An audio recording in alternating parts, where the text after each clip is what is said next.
یزید ابن معاویہ کے چمچے جو آج کل دنیا میں موجود ہیں، ظاہر حق اور باطل ہمیشہ رہے گا، وہ 3 جھوٹے دفاع اس کی طرف سے کرتے ہیں۔ اب ان چیزوں کا تو ان کے پاس جواب نہیں ہے نا، تو کہتے ہیں یہ تو ہے ٹھیک ہے لیکن اس کی فضیلتیں بھی آئی ہیں، وہ میں پوسٹ مارٹم کرنے لگا ہوں کس طرح وہ امت کو دھوکہ دیتے ہیں۔ لیکن ایک دفعہ دروشی پڑھ لیجئے، اللہم صلی علی محمد وعلی آل محمد کما صلیت علی ابراہیم وعلی آل ابراہیم انک حمید مجید، اللہم بارک علی محمد وعلی آل محمد کما بارکت علی ابراہیم وعلی آل ابراہیم انک حمید مجید۔ پہلا جھوٹا دفاع، وہ جی قسطنطینیہ، یہ عربی میں قسطنطینیہ ہے، اردو میں ہم قسطنطنیہ کہتے ہیں، اس کی بشارت یزید پر فٹ ہوتی ہے کہ جو پہلا لشکر قسطنطنیہ پہ حملہ کرے گا تو وہ بخشے جائیں گے۔ آج کل اس قسطنطینیہ کا نام ہے استنبول، ترکی کا شہر ہے، ترکی کا استنبول، بعد میں اس کا نام رکھا گیا۔ استنبول کا مطلب ہے اسلام ان بلک، اسلام کا گڑھ۔ تو پہلے یہ کیسر روم، جو رومن امپائر دنیا کی سب سے بڑی امپائر تھی، جو جنگ یرموک میں گھٹنے ٹیک گئی سیدنا عمر کے سامنے، یہ اس کا گڑھ تھا قسطنطینیہ۔ اب وہ حدیث سن لیں کس طریقے سے یہ دھوکہ دیتے ہیں۔ صحیح بخاری میں انٹرنیشنل نمبر کے مطابق 2924 نمبر حدیث ہے کہ آپ صلی اللہ علیہ وسلم نے ارشاد فرمایا، میری امت کا پہلا لشکر جو کیسر روم کے شہر پر جنگ کے لیے جائے گا، اللہ نے ان کی مغفرت کر دی ہے۔ صحیح بخاری 2924، اس میں قسطنطینیہ کا ذکر ہی کہیں موجود نہیں ہے، کیسر روم کا شہر۔ اور حضور صلی اللہ علیہ وسلم کے زمانے میں کیسر روم کا شہر جو تھا حمص تھا۔ اگر اس شہر کو مانا جائے تو ابو عبیدہ ابن جرح، حضرت عمر فاروق رضی اللہ تعالیٰ عنہ کے دور میں انہوں نے حمص کے اوپر حملہ کیا تھا، وہ یہ بشارت ان کے لیے ہے۔ یزید کی پیدائش سے بھی 20 سال پہلے کی بات، 15-20 سال پہلے کی۔ لیکن وہ کہتے ہیں نہیں جی حمص پہ حملہ کرنے سے پہلے کیسر روم وہاں سے بھاگ کے قسطنطنیہ میں چلا گیا تھا۔ ٹھیک ہے، اسی تھوڑے پیچھے نسنے جناب، تو ہم چھڑ دے نہیں، چور نو گھر تک پہنچا کے آوانگے۔ تو اس لیے یہ ابو عبیدہ ابن جرح کے لیے بشارت نہیں ہے، کیونکہ ابو عبیدہ ابن جرح نے جب حملہ کیا تو وہ پہلے کیسے روم اپنا دارالخلافہ چھوڑ کے قسطنطنیہ میں چلا گیا تھا۔ چلو the for the sake of argument agree. تو اس میں ہے کہ امت کا پہلا لشکر جو قسطنطنیہ پہ حملہ کرے گا۔ اگر میں آپ کو کہوں کہ انڈیا اور پاکستان کی پہلی جنگ 1997 میں کارگل کی ہوئی ہے تو آپ مان لیں گے؟ نہیں، آپ کہیں گے جناب عقل کے ناخن لیں، 97 میں جنگ ضرور ہوئی تھی لیکن پہلی نہیں تھی۔ پہلی 1948 میں ہوئی، دوسری 1965 میں ہوئی، تیسری 1971 میں ہوئی، چوتھی کارگل میں ہوئی 1997 میں۔ اور اگر پاکستان اور انڈیا کی پہلی جنگ کی میں بات کر رہا ہوں تو آپ کو پتا ہوگا اس سے مراد 1948 ہے۔ 1997 اگر لیں گے تو میں کہوں گا آپ اپنے دماغ کا علاج کروائیں۔ تو یہاں پر بشارت ہے کہ پہلا لشکر جو حملہ کرے گا قسطنطینیہ کے اوپر، یا قسطنطنیہ ہم اردو میں کہتے ہیں، اس کے لیے ہے یہ بشارت۔ وہ پہلا لشکر کون سا تھا؟ اب اسی بخاری کی حدیث کے اندر آگے ایک اور حدیث آتی ہے صحیح بخاری کی، میں بعد میں بیان کرتا ہوں۔ سنن نبی داؤد میں انٹرنیشنل نمبر کے مطابق 2512 نمبر حدیث ہے۔ ابو عمران تابعی کا بیان ہے کہ ہم قسطنطنیہ پر حملے کے لیے جب گئے، اس وقت ہمارے لشکر کے امیر عبد الرحمن بن خالد بن ولید تھے۔ خالد بن ولید رضی اللہ تعالیٰ عنہ کے بیٹے، یہ ہمارے لشکر کے امیر تھے جب ہم نے قسطنطنیہ پر حملہ کیا۔ اور وہاں پر سیدنا ابو ایوب انصاری بھی ہمارے ساتھ موجود تھے اور انہوں نے ہمیں ایک آیت کی تفسیر بھی سمجھائی۔ اور پھر سیدنا ابو ایوب انصاری رضی اللہ تعالیٰ عنہ قسطنطنیہ کے حملوں میں شریک ہوتے رہے حتیٰ کہ ایک حملے کے دوران وہ فوت ہو گئے اور وہیں پر دفن ہوئے۔ تو جس حملے میں حضرت ابو ایوب انصاری فوت ہوئے وہ حملہ پہلا ہوگا، یا جس میں وہ زندہ تھے وہ پہلا ہوگا؟ جس میں زندہ تھے اس لشکر کے امیر تھے عبد الرحمن بن خالد بن ولید۔ یہ کوئی تاریخ نہیں میں پڑھ رہا ہوں، سنن نبی داؤد 2512۔ اب بخاری سے وہ لیتے ہیں، حدیث اٹھاتے ہیں اور فٹ کرتے ہیں یزید پہ۔ وہ سن لیں، صحیح بخاری کتاب التہجد چیپٹر میں 1186 نمبر حدیث ہے کہ ابو ایوب انصاری موجود تھے قسطنطنیہ پہ حملے میں رضی اللہ تعالیٰ عنہ، اور اس وقت لشکر کا امیر یزید ابن معاویہ تھا. یہ 54 ہجری کی بات ہے، کیونکہ اس وقت امیر معاویہ مسلمانوں کے حاکم تھے، انہوں نے اپنے بیٹے کو لشکر کا امیر بنایا. یہ 54 ہجری کا واقعہ ہے. اور اسی حدیث میں موجود ہے ابو ایوب انصاری رضی اللہ تعالیٰ عنہ اسی حملے کے دوران جس میں امیر لشکر یزید تھا فوت ہو گئے. تو جس حملے میں وہ فوت ہوئے وہ لشکر پہلے ہے، یا جس میں وہ زندہ تھے اور حدیثیں بیان کرتے رہے وہ پہلے ہے؟ اور اس میں اس کے بعد کتنے حملے ہوئے؟ یہ بھائی یزید والا لشکر 7واں یا 8واں لشکر تھا، اور وہ جو میں نے پہلے بیان کیا وہ بھی پہلا نہیں تھا، وہ دوسرا تھا. پہلا لشکر جو یزید سے بہت پہلے 33 ہجری میں، جب ابھی یزید کی عمر 5-6 سال تھی، اس وقت پہلا لشکر حملہ آور ہوا، اور اس کا ذکر موجود ہے احادیث کی کتابوں کے اندر. وہ میں حوالہ بھی دے دیتا ہوں. یہاں پر میں ایک بات بتا دوں، قسطنطنیہ پھر فتح کسی سے بھی نہیں ہوا، نہ صحابہ سے، نہ تابعین، نہ تبع تابعین، نہ تبع تبع تابعین. یہ جا کر تقریباً پھر 9ویں صدی کے اندر 800 سال کے بعد سلطان محمد فاتح نے قسطنطنیہ فتح کیا تھا، 900 سال کے بعد. تو فتح ان سے نہیں ہوا، لیکن بشارت پہلے حملہ کرنے والے کے لیے تھی، فتح کی اس میں گارنٹی نہیں تھی. تو اس حوالے سے ایک پوری بک ریسرچ پیپر آ چکا ہے. شیخ زبیر لیزئی رحمہ اللہ کے شاگرد ہیں، اس دور کے بہت بڑے محقق ہیں. ویسے شیخ زبیر لیزئی صاحب سے عمر میں بڑے ہیں، وہ میں ان سے ملا ہوں، پیور جینٹل مین ہے. ڈاکٹر ابو جابر عبداللہ دامانوی، یہ اہل حدیث میں بہت قدر کی نگاہ سے دیکھے جاتے ہیں، بہت بڑے محقق ہیں اسماء و رجال کی فیلڈ کے. اور یہ خود پہلے یزیدی پارٹی سے تعلق رکھتے تھے. انہوں نے خود اپنا واقعہ بھی لکھا کہ میں پکا یزیدی تھا، کیونکہ محمود احمد عباسی وہ ناسبی منکرین حدیث، اور فیض عالم صدیقی جو جیلم کا ناسبی تھا یزیدی منکرین حدیث، تو اس سے متاثر تھے. لیکن جب یہ محمود احمد عباسی کو ملنے گئے تو اس نے ان کے سامنے کہہ دیا ہاں بخاری کھوتے نے بھی بخاری میں وہ حدیث لے لی ہے 3748 کہ حسین علیہ السلام کا سر لا کر جو ہے وہ عبید اللہ ابن زیاد کے سامنے رکھا گیا. اس کھوتے بخاری نے بھی حدیث نقل کی ہے. اس کے پیچھے چل رہی یزیدی پارٹی جو حضرت امام بخاری کو کھوتا کہتا تھا. محمود احمد عباسی انگریزوں کا پٹھو، اس سے متاثر ہوئے، اور وہ جناب انہوں نے کتابیں لکھ دی تھی، وہ امیر المومنین یزید ابن معاویہ، یہ وہ تھا. تو جب یہ ابو جابر دامانوی صاحب کہتے ہیں میں نے اس کی الفاظ یہ سنے، میں نے کہا یہ لوگ جو محدثین کے بارے میں ایسی ننگی لینگویج استعمال کرتے ہیں، یہ لوگ ہاتھ پر نہیں ہو سکتے منکرین حدیث. پھر کہتے ہیں میں نے مکمل تحقیق کی، پھر انہوں نے یہ 120 صفحات پر مشتمل کتاب لکھی ہے، اور اس کتاب کا عنوان ہے یزید ابن معاویہ اور جیش مغفور اللہم، یعنی جو مغفرت یافتہ گروہ ہے اس کا ذکر. وہ سارے انہوں نے قسطنطنیہ کے اوپر جو حملے ہوئے وہ تمام حملے ایک ایک احادیث کی کتابوں سے لکھ کر رد کیا. 120 صفحوں پہ یہ کتاب ہے. ابو جابر السلفی لائبریری کراچی سے شائع شدہ ہے، میرے پاس موجود ہے. جس کو پی ڈی ایف چاہیے ہو انشاءاللہ میں 1-2 دن میں سکین کروا کر انشاءاللہ اپنے پاس رکھ لوں گا، تو مجھے ای میل کریں mirza_95@yahoo.com، اس پہ میں آپ کو بھیجوں گا.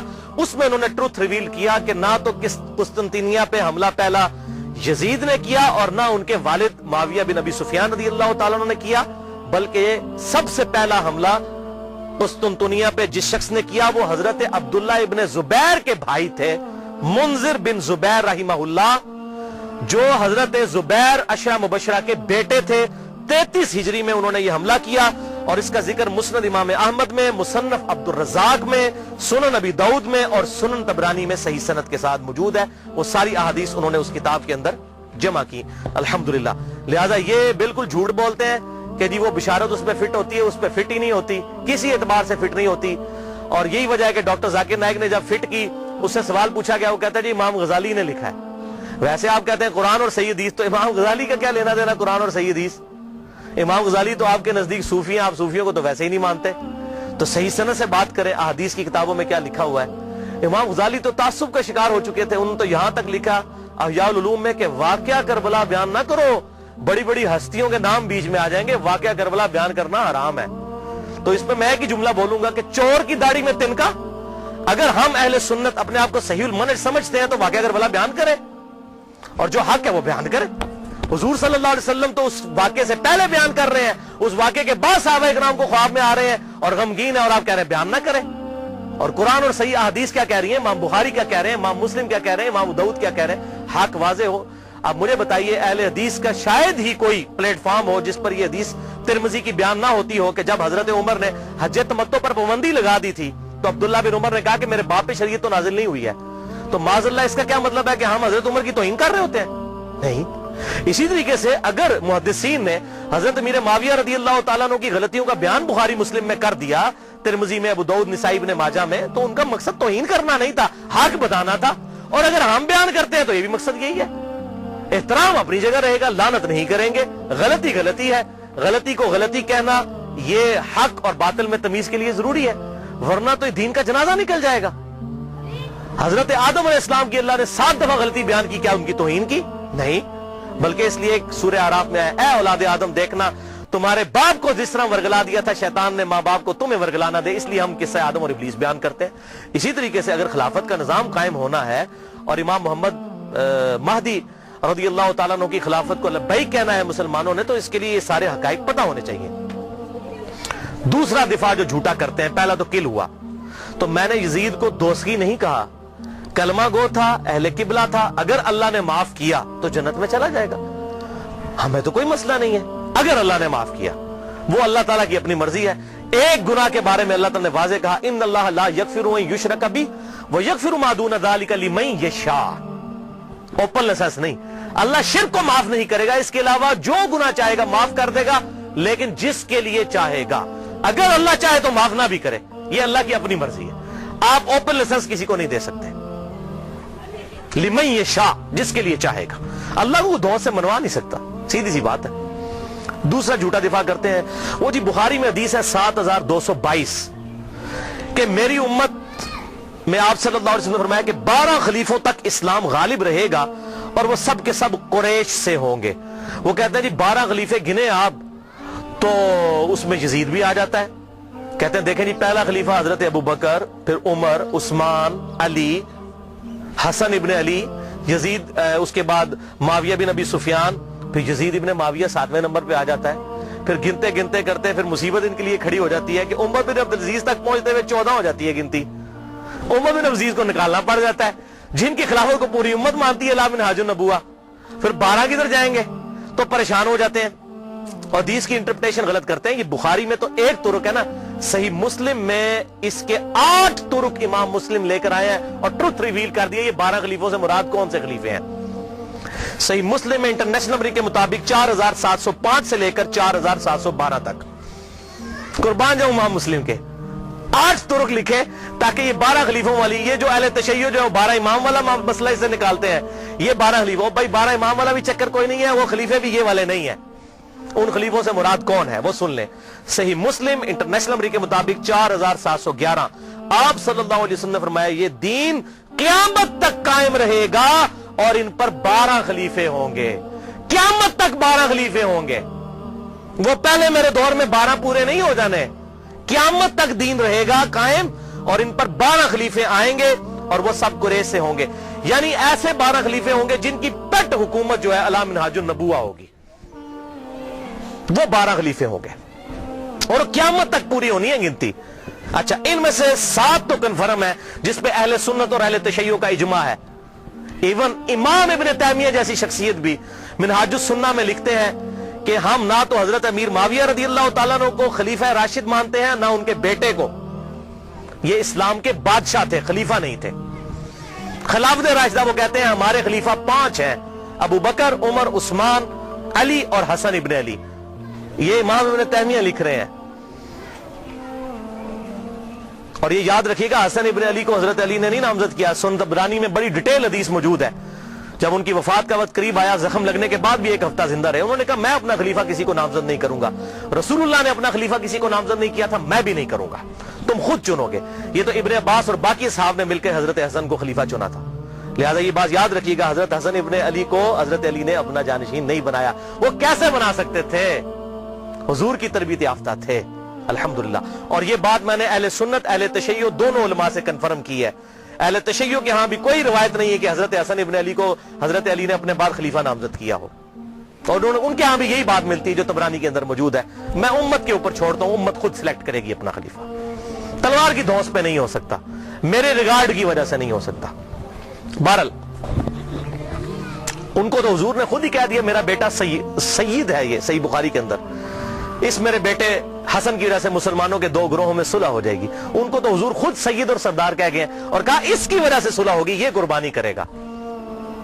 اور وہی ہوا بعد میں حضرت علی کی شہادت کے 6 مہینے کے بعد، اور اسی کو امام ابن تیمیہ نے لکھا کہ حضور صلی اللہ علیہ وسلم نے فرمایا تھا خلافت 30 سال تک رہے گی۔ وہ 30 سال ربیع الاول 41 ہجری میں پورے ہوئے جب حسن ابن علی نے خلافت امیر معاویہ کے حوالے کی، اور اس کی ریزن کیا تھی، صلح حسن کیوں ہوئی، وہ میرا مسئلہ نمبر 101 دیکھ لیں، آپ کو حقائق کھل کر سامنے آ جائیں گے کہ یہ حضرت حسن ابن علی نے کیوں کام کیا، تاکہ حق لوگوں کے سامنے واضح ہو جائے۔ 20 سال کا دور دیکھیں پھر پتہ چل جائے گا اصل مسئلہ کیا تھا۔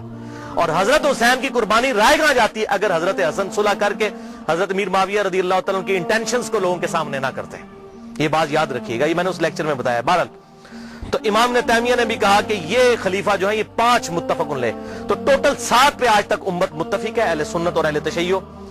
پہلے خلیفہ ابو بکر، دوسرے عمر، تیسرے عثمان، چوتھے علی، 5ویں حسن ابن علی، 5 ہو گئے جی، اور چھٹے خلیفہ عمر بن عبد العزیز، یہ 6 ہیں علی منہاج النبوہ، اور 12ویں خلیفہ امام محمد مہدی، جن کے بارے میں اہل سنت اور اہل تشیع کے ہاں کامن احادیث موجود ہیں۔ سنن نبی داؤد میں پورا چیپٹر ہے، مسند امام احمد کے اندر پورا چیپٹر موجود ہے کہ اس وقت تک قیامت قائم نہیں ہوگی جب تک کہ میری بیٹی فاطمہ کی اولاد میں سے میرے ہی نام پر محمد بن عبداللہ، جس کے باپ کا نام میرے باپ کے نام پر ہوگا، جس کی ماں کا نام میرے ماں کے نام پر ہوگا، جب تک وہ شخص نہ پیدا ہو جائے جو پوری دنیا کو انصاف سے بھر دے گا، اس وقت تک قیامت قائم نہیں ہوگی۔ کیونکہ اللہ تعالیٰ کا وعدہ ہے هو الذی ارسل رسولہ بالہدی ودین الحق لِيُظْهِرَهُ عَلَى الدِّينِ كُلِّهِ وَلَوْ كَرِهَ الْكَافِرُونَ وَلَوْ كَرِهَ الْمُشْرِكُونَ۔ وہی اللہ ہے جس نے اپنے محبوب صلی اللہ علیہ وسلم کو دین حق الہدا یعنی قرآن اور دین حق کے ساتھ مبعوث کیا تاکہ سارے ادیان پر غالب کر دے، اور یہ غلبہ قرب قیامت میں امام محمد مہدی کے ذریعے ہونا ہے۔ حضور کی بشارتیں موجود ہیں، وہ ہوں گے 12ویں خلیفہ۔ تو 7 کنفرم ہے، اس دوران وقتاً فوقتاً اچھے خلیفہ آئیں گے۔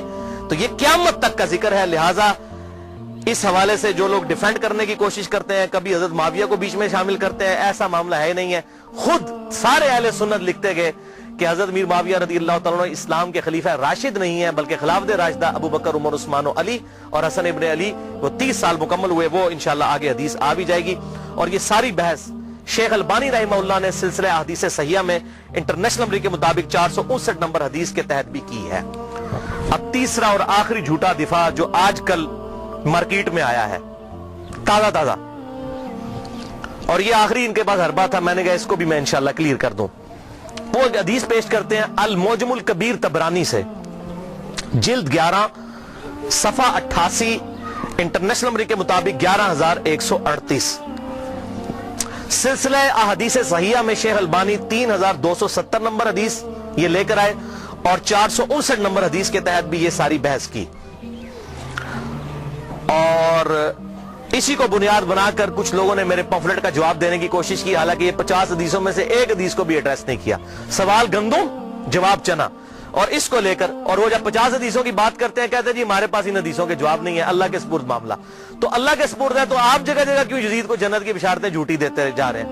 ہمیں کہتے ہیں آپ نے کیوں چھیڑا؟ میں آپ کو قسم اٹھا کے کہتا ہوں جب تک ڈاکٹر ذاکر نائک نے یہ مسئلہ نہیں اٹھایا تھا، مجھے تو اس مسئلے کی کوئی تحقیق بھی نہیں تھی، میں نے بعد میں تحقیق کی۔ مسئلہ انہوں نے اٹھایا، ہم تو جواب دے رہے ہیں، جوتیاں ہمارے سر پہ مارتے ہیں، رونے پہ بھی بوندی ڈالتے ہیں کہ یہ مسئلے کیوں اٹھاتے ہیں؟ مسئلے تو آپ نے اٹھایا، اگر نہ آپ اٹھاتے اور امت کے اجماع کو نہ توڑنے کی کوشش کرتے ہم کبھی بھی جواب نہ دیتے۔ تو یہ طبرانی کا میں نے حوالہ دیا، اور اس سے حدیث پیش کرتے ہیں کہ آپ صلی اللہ علیہ وسلم نے فرمایا، یہ بڑی کھینچ تان کے حسن درجے تک انہوں نے پہنچائی ہے، میں ابھی اس کی تحقیق کروں گا کہ یہ حسن درجے میں پہنچتی بھی ہے کہ نہیں، چلے میں اس کو for the sake of argument تسلیم بھی کر دیتا ہوں، کیونکہ اس میں ابن شہاب آتا ہے اور وہ مدلس ہے، ان سے روایت کر رہا ہے۔ اب یہ ابن شہاب اگر زوری ہے تو پکا مدلس ہے اور یہ روایت ضعیف ہے، اگر کوئی اور ہے پھر اس کو بھی چیک کرنا ہوگا، یہ تدریس۔ بہرحال میں for the sake of argument اس روایت کو صحیح مان لیتا ہوں کہ آپ صلی اللہ علیہ وسلم نے فرمایا کہ امت کے پہلے حصے میں نبوت اور رحمت ہوگی، پھر خلافت اور رحمت ہوگی، پھر بادشاہت اور رحمت ہوگی، پھر امارت اور رحمت ہوگی، پھر تم امارت کے لیے ایسے لڑو گے جیسے گدھے آپس میں لڑتے ہیں، اس وقت تم پر جہاد فرض ہوگا، اور بہترین جہاد یہ ہوگا کہ مسلمان حکومت کی سرحد کے اوپر جا کر کافروں کے خلاف جہاد کیا جائے، مسلمانوں کو قتل نہ کرے آپ۔ یہ حدیث وہ پیش کرتے ہیں، تو بھائی پہلے اس حدیث کو خود پڑھ لیں۔ آپ صلی اللہ علیہ وسلم نے کیا فرمایا؟ نبوت اور رحمت، پھر خلافت اور رحمت، پھر ملوکیت اور رحمت، اس کو خلافت نہیں کہا، ملوکیت کہا، بادشاہت. تو یہ کہتے ہیں یہ جو ملوکیت اور رحمت ہے نا، اس سے مراد حضرت میر معاویہ رضی اللہ تعالیٰ عنہ ہے. اور امارت اور رحمت اس کو انہوں نے پھر بتایا نہیں کہ پھر اس سے مراد کون ہے. اتنی شرم آئی کہ یزید ابن معاویہ کو نہیں کہنا چاہیے، اس کو سکپ ہی کر گئے اس کے اندر. یہ غلام مصطفیٰ ظہیر صاحب ہمارے جیلم کے عالم ہیں، بہت بڑے، میں ان کی عزت بھی کرتا ہوں، محقق آدمی ہے، لیکن جب بندہ ایک ہٹ درمی پر اتر آئے، کوئی بڑا بندہ بھی، تو غلطی اس کی پوائنٹ آؤٹ کرنی چاہیے. السنہ رسالہ نومبر 2012 سے اپریل 2013 تک کے دوران، شمارہ نمبر 49 سے 54 تک، بلکہ انہوں نے میرا نام بھی ڈھکے چھپے الفاظ میں کلیئر کٹ نام لکھ دیا اور یہ اس طرح کرنے کی کوشش کی، وہ کسی بات کا جواب نہیں دیا. تو اس میں انہوں نے ایک امارت اور رحمت اس کو سکپ بھی کر گئے، اس کی تشریح کو. ان کو پتا تھا یزید کا بھی نام لینا پڑنا ہے، مامے دے پتر دا، نہیں لیا. تو وہ کہتے ہیں جی دیکھیں جی یہ بادشاہت اور رحمت ہے، تو یہ حضرت میر معاویہ رضی اللہ تعالیٰ کی حکومت جو ہے یہ رحمت تھی امت کے لیے. اچھا جی ٹھیک ہے، خلافت اور رحمت نہیں کہا، ملوکیت اور رحمت. بالکل رحمت تھی. کیوں؟ ان کے بعد ان سے ورسٹ دور آیا. آنے والے ادوار سے کمپیئر کریں، واقعی مسلمانوں کے لیے رحمت تھی. یزید کے بعد اس سے ظالم لوگ آئے. میں نے بتایا حجاج ابن یوسف بعد میں آیا جس نے خانہ کعبہ کو توڑ دیا اور عبداللہ ابن زبیر کو قتل کر کے ان کی لاش بھی لٹکا دی. صحیح مسلم کے ریفرنس سے میں نے بتایا. جیسے ہم یہاں بھی پاکستان میں کیا ہوتا ہے، ایک گندی حکومت آتی ہے، لوگ فل اس کو برا کہتے ہیں. جب اس کے بعد اس سے اگلی ورش حکومت آتی کہتے ہیں یار اس نے مشرف دا دور چنگا سی. ابھی لوگ کہنا شروع ہو گئے یار زرداری کا دور بہتر تھا. ٹھیک ہے جی، بجلی اتنی مہنگی تو نہیں تھی. تو اس کا کیا جب زرداری کا دور تھا تو بہت بہتر تھا، جب مشرف کا اپنا دور تھا تو بہتر تھا. کمپیریٹیولی بات کی جاتی ہے. اب میں آپ کو سلف کا فہم اس حدیث کے اوپر بتا دیتا ہوں کہ اس سے مراد یہ ہے کہ کنٹینیوسلی اسلام کے اندر زوال آتا جائے گا اسلامی حکومتوں کے اندر. لہذا اس کو اگر خلافت راشدہ سے کمپیئر کرے تو وہ کاٹ کھانے والی ملوکیت تھی، اور اگر آنے والے دور سے کمپیئر کرے تو رحمت تھی. اب یہ میں اپنی طرف سے بات نہیں کر رہا ہوں، یہ میں آپ کو ایک صحابی کا فتویٰ بتانے لگا ہوں. جامعہ ترمذی میں انٹرنیشنل نمبر کے مطابق 2226، سنن نبی داؤد 4646، مسند امام احمد 18430، جلد 4 صفحہ 273، اور سلسلہ احادیث صحیحہ جلد 1 صفحہ 742 اور حدیث نمبر 459. شیخ البانی محدث اعظم سعودیہ عرب، انہوں نے بھی حدیث نقل کی. میں نے سارے حوالے دے دیے. حضرت سیدنا سفینہ رضی اللہ تعالیٰ عنہ اور حضرت نعمان ابن بشیر رضی اللہ تعالیٰ عنہ سے روایت ہے کہ آپ صلی اللہ علیہ وسلم نے فرمایا خلافت علی منہاج النبوہ میری وفات کے بعد 30 سال تک رہے گی. اس کے بعد کاٹ کھانے والی ملوکیت کا دور شروع ہو جائے گا 30 سال کے فوراً بعد، یعنی صلح حسن کے بعد. اس کے بعد جابر حکمرانوں کا دور آئے گا، اور پھر قیامت سے پہلے ایک دفعہ دوبارہ خلافت علی منہاج النبوہ قائم ہوگی، یعنی وہ خلافت ہوگی سیدنا امام محمد مہدی کی. یہ آپ صلی اللہ علیہ وسلم نے 4 ادوار گنوائے اپنے بعد. پہلا دور کون سا؟ خلافت راشدہ، ابو بکر، عمر، عثمان، علی، حسن ابن علی. دوسرا کاٹ کھانے والی ملوکیت جو حضرت میر معاویہ رضی اللہ تعالیٰ عنہ کے دور سے شروع ہو کر 1000 سال تک بنو عباس اور بنو امیہ کی حکومت رہی. باپ مرتا تھا بیٹے کو خلیفہ بناتا تھا، 4 بیٹوں کو اپنے بعد خلیفہ بنا دیتے تھے. اب بخاری مسلم اٹھا کے دیکھ لیں کس طریقے سے انہوں نے بندر بانٹ کی ہے. آج کے حکمرانوں نے بھی وہ کام نہیں کیا. اس لیے میں کہتا ہوں اس ملوکیت سے آج کی جمہوریت کروڑ گنا بہتر ہے. کم از کم پبلک سے تو پوچھا جاتا ہے، وہ تو تلوار کی زور پر مسلط ہو جاتے تھے. تیسرا دور کہا جابر حکمرانوں کا. جابر حکمران یہ جہاں پر کلولین پاورز آ گئی، کہیں فرینچ آ گئے، کہیں پر یہ جو ہے وہ انگریز آ گئے، اور پوری دنیا کے اندر مسلمانوں پر انہوں نے قبضہ کیا. پھر یہ دور بھی الحمدللہ ختم ہوا. اب ہم آخری دور میں ہیں، نشأت ثانیہ اسلام کی شروع ہو چکی ہے. خلافت علی منہاج النبوہ اب قائم ہونی ہے. 3 ہم نے وہ ادوار گزار لیے. اچھا، اسی حدیث میں ترمذی اور ابو داؤد کا جو میں نے حوالہ دیا، اور مسند احمد کا، اور سلسلہ حدیث صحیحہ کا، اور یہ حدیث المستدرک للحاکم میں بھی 4697 موجود ہے. اس میں شیخ البانی نے پوری بحث کی ہے. ترمذی اور ابو داؤد میں آگے الفاظ چلتے ہیں کہ حضرت سفینہ نے کہا کہ بیٹا گن اب خلافت راشدہ کتنی ہے، ہو سکتا ہے بعد میں کوئی ناسبی مانے ہی نہ. تو انہوں نے کہا اس حدیث میں موجود ہے بیٹا گن، ابو بکر کے 2 سال، عمر کے 10 سال، عثمان کے 12 سال اور علی کے 6 سال. تو شاگرد نے کہا کہ حضرت امیر معاویہ رضی اللہ تعالیٰ کی پارٹی جو اس وقت حکمران ہے، بنو زرقا، بنو امیہ. زرقا کہتے ہیں نیلی آنکھوں والے، یہ نیلی آنکھوں والے تھے، خطرناک لوگ، بنو زرقا. یہ تو کہتے ہیں کہ علی علیہ السلام خلیفہ ہی نہیں ہے. یہاں پر امام ابو داؤد نے علی علیہ السلام لکھا. ابو داؤد 4646. حضرت سفینہ کو اتنا غصہ آیا, ترمذی کے الفاظ ہیں 2226, انہوں نے کہا بنو امیہ کی پیٹھ سے یہ جھوٹ نکلا ہے جہاں سے یہ ہوا خارج کرتے ہیں. یہ کہتے ہیں علی خلیفہ نہیں ہے. حق تو یہ ہے کہ ان کی حکومت شریر ترین بادشاہت ہے اس روئے ارض پہ. کیوں؟ انہوں نے خلافت راشدہ کا زمانہ دیکھا تھا, جب اس سے کمپیئر کرتے تھے تو کہتے تھے یہ تو کاٹ کھانے والی ملوکیت اور یہ بدترین بادشاہت ہے. ہاں جب آنے والے دور سے کرے تو وہ رحمت ہے, کیونکہ آنے والا دور اس سے بھی ورس تھا. لہٰذا یہ میں نے الحمدللہ سلف کا فہم اس حوالے سے بالکل کلیئر کر دیا. اور اس حوالے سے اور سلف کا فہم اگر کسی نے دیکھنا ہو احادیث, یہ 50 پڑھ لیں. اور میرا لیکچر 101 نمبر مسئلہ, اس میں عبد الرحمن بن ابی بکر کا فہم صحیح بخاری سے, مقدام بن مادی کا فہم سنن ابی داؤد سے, اور عمار بن یاسر کا فہم صحیح بخاری سے. یہ کافی ساری احادیث ہیں جس میں بالکل کلیئر ہو جائے گا کہ یہ تمام صحابہ کرام علیہم رضوان کون سی چیز حق سمجھتے تھے اور کس کو باطل. سورۃ الاحزاب کی آیت نمبر 57 ہے بھائیو. بسم اللہ الرحمن الرحیم.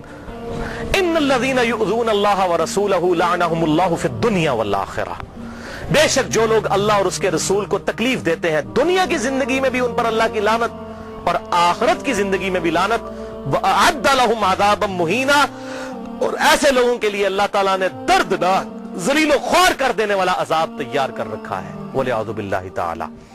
جن جن لوگوں نے سیدنا حسین ابن علی کے ساتھ ظلم کیا یا اہل بیت کے ساتھ ظلم کیا, وہ اسی آیت کی کیٹیگری میں فال کرتے ہیں.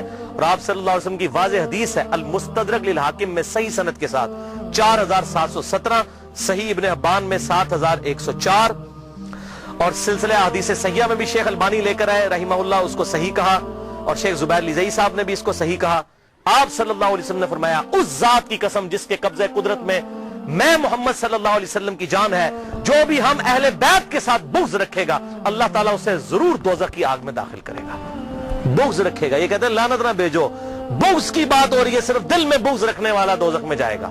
اور حضور نے قسم اٹھا کر کہا, اور اسی کا طرق جو المستدرک للحاکم میں 4712 ہے ابن عباس رضی اللہ تعالیٰ عنہ سے, آپ صلی اللہ علیہ وسلم نے فرمایا اگر کوئی شخص مقام ابراہیم اور حجر اسود کے درمیان نمازیں پڑھے اور روزے رکھے, اگر وہ بھی اس حال میں مر جائے کہ اس کے دل میں اہل بیت کا بغض تھا تو اللہ تعالیٰ اسے بھی ضرور دوزخ میں داخل کرے گا. وَلِعَوْذُ بِاللَّهِ تَعَالَى. میں اپنی گفتگو کا اینڈ بخاری اور مسلم کے بنیادی راوی امام ابو حنیفہ رحمۃ اللہ علیہ کے دادا استاد ابراہیم نخعی تابعی المتوفى 96 ہجری کے اس قول پر کرتا ہوں جو صحیح سند کے ساتھ المعجم الکبیر طبرانی میں انٹرنیشنل نمبر کے مطابق 2829 نمبر ہے, جلد 3 صفحہ 112 پر ابراہیم نخعی رحمہ اللہ فرماتے ہیں, کنکلوڈنگ بات ہے, اگر بالفرض میں ان لوگوں میں شامل ہوتا کہ جنہوں نے حسین ابن علی کو قتل کیا تھا اور قیامت والے دن اللہ تعالیٰ مجھے معاف بھی کر دیتا اور میں جنت میں بھی داخل ہو جاتا, تب بھی میں جنت میں حضور کو اپنی شکل نہ دکھا سکتا کہ حضور کہیں مجھ سے پوچھ ہی نہ لے کہ تو دنیا میں میرے حسین کے قاتلوں میں شامل تھا. ابراہیم نخعی تابعی بخاری اور مسلم کے بنیادی راوی, الحمدللہ. تو یہ ہمارے سلف کا فہم تھا. اس حوالے سے اللہ تعالیٰ سے دعا ہے جو حق بات میں نے کہی اللہ تعالیٰ ہمارے دلوں میں راسخ فرمائے. اگر جس بات میں میرے منہ سے کوئی غلط بات نکل گئی تو اللہ تعالیٰ ہمارے دلوں سے معاف کر دے, ہمیں کتاب و سنت کی تعلیمات پر عمل کر کے دوسرے بھائیوں تک پہنچانے کی توفیق عطا فرمائے. بھائیو یہاں پر میں آخر میں ایک اعلان کر دوں اس حوالے سے دوبارہ سے کہ میرے ریسرچ پیپر ضرور پڑھیں, PDF کاپی مجھ سے منگوا لیں. mirza_95@yahoo.com میرا ای میل ایڈریس ہے. یہ PDF کاپی اور آپ کو یہاں پر ہم سینکڑوں کی تعداد میں ہمارے پاس موجود ہیں. یہ ریسرچ پیپر آپ کو فری مل بھی جائیں گے ابھی لیکچر کے اینڈ پہ. اور دوسرا میرے یہ جو 10 لیکچر آج کو ملا کر یہ لیکچرز جو ہیں تلک عشرۃ کاملہ 10 مکمل ہو چکے ہیں فکر حسین کے حوالے سے رضی اللہ عنہ. اللہ تعالیٰ سے دعا ہے کہ ہمیں اس فکر کو پھیلانے کی توفیق عطا فرمائے. سبحانک اللہم و بحمدک اشہد ان لا الہ الا انت استغفرک و اتوب الیک وما علینا الا البلاغ المبین.